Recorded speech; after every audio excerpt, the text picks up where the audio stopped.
Battle Brothers, before you start blasting and smashing the Tyranid hordes and Chaos Legions, check out this guide on Warhammer 40k Space Marine 2 with tons of tips and tricks that will help you dominate the battlefield. G'day all, Shellstrike here. Yep, I definitely wish I knew about some of these before I started playing Space Marine 2, as now, I'm in around 16 hours of the game.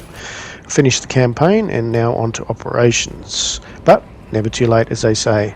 So, let's get started. Right, first up, let's talk about dodging and parrying and gun strikes. Yep, mastering these mechanics is crucial for survival. Dodging allows you to evade enemy attacks, while parrying can deflect them, opening up opportunities for counterattacks. Perfect parries and dodges unlock gun strikes, which deal massive damage and restore your armour. You must practice these moves to keep the combat fluid and maintain your health. Enemies telegraph attacks with a blue indicator, as you've probably seen. Parrying these allows for more powerful gun strikes that don't use ammo and can stagger or kill enemies. Use heavy and running charge attacks to knock down foes and regenerate armour. You've got to balance the range and melee attacks, and that's crucial because on higher difficulties you'll need to get that combination right.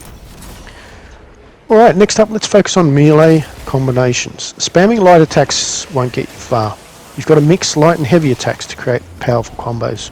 Each melee weapon has unique abilities, so you've got to experiment with different combinations to find out what works best for you. Remember, the more light attacks you lead with, the stronger your finishing heavy attack will be. If you're new to Space Marine 2, press Escape on the keyboard or Start on the controller, shows a full melee combination list, with swords for light attacks and broken shields for heavy attacks. Next up, Guardian Relics and Gene Seeds. So with the Guardian Relics, they grant you a free self-revive and can purge the Mortal Wound debuff, effectively giving you 4 lives. Just think about that, 4 lives. Gene Seeds spawn randomly and must be protected. If the carrier is incapacitated, the item is lost.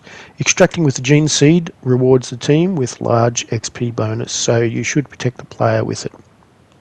Use the overlay menu to check teammates' items and manage resources efficiently.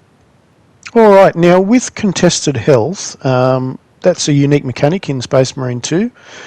So when your health is low, you'll enter a contested state where you can regain health by dealing damage to enemies. Stay aggressive, keep fighting to recover your health, and stay in the battle.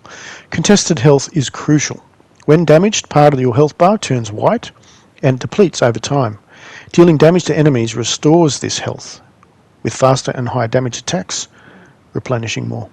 Executions pause the depletion and fully restore contested health, making them the best way to maintain health. Killing more lower tier enemies will allow you to regain a lot more of that contested health instead of just a few.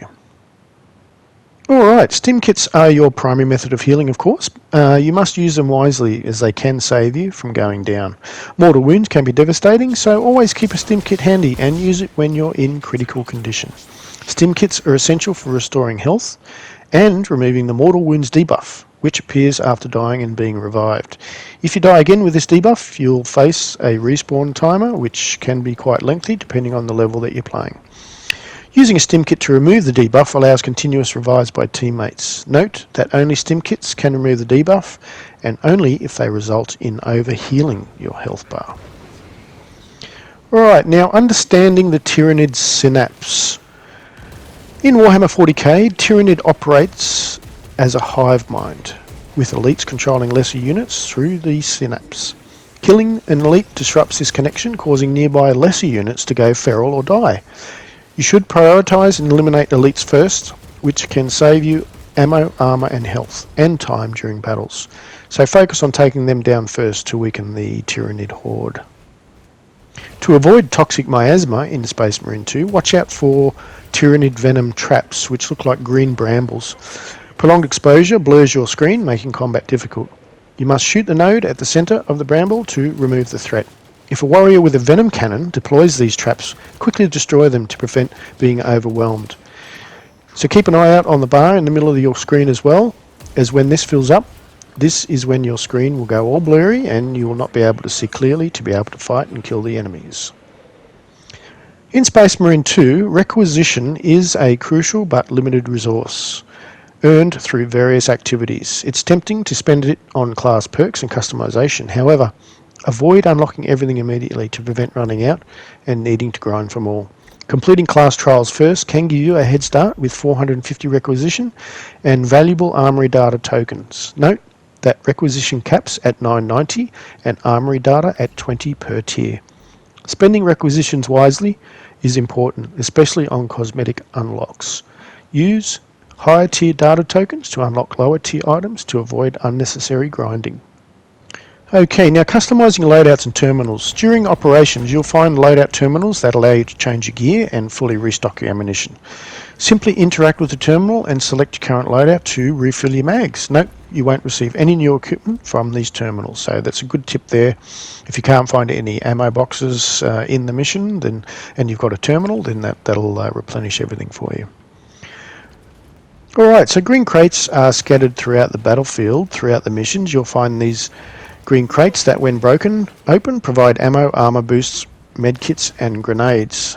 They are plentiful if you know where to look. They're often hidden or blend into the environment, so stay vigilant and search thoroughly. I have noticed a lot of people in missions just going right past them without even noticing them, so that's a good tip there. Alright, so when starting in Space Marine 2, invest in weapons that work across multiple classes to avoid running Tier 1 missions repeatedly. Fully leveled weapons like the bolt pistol, plasma pistol, chainsword and bolt carbine are useful for various classes. This strategy helps you handle threats more effectively at lower levels and accelerates XP gain. Avoid starting with classes like Sniper that do require more early investment than others. Alright, and that's it for our Space Marine 2 tips and tricks for new players. We hope these tips help you become a formidable force on the battlefield. Don't forget to like and subscribe, hit that bell and icon for more Warhammer 40k content for the Emperor. We'll see you in the next one. Bye bye for now.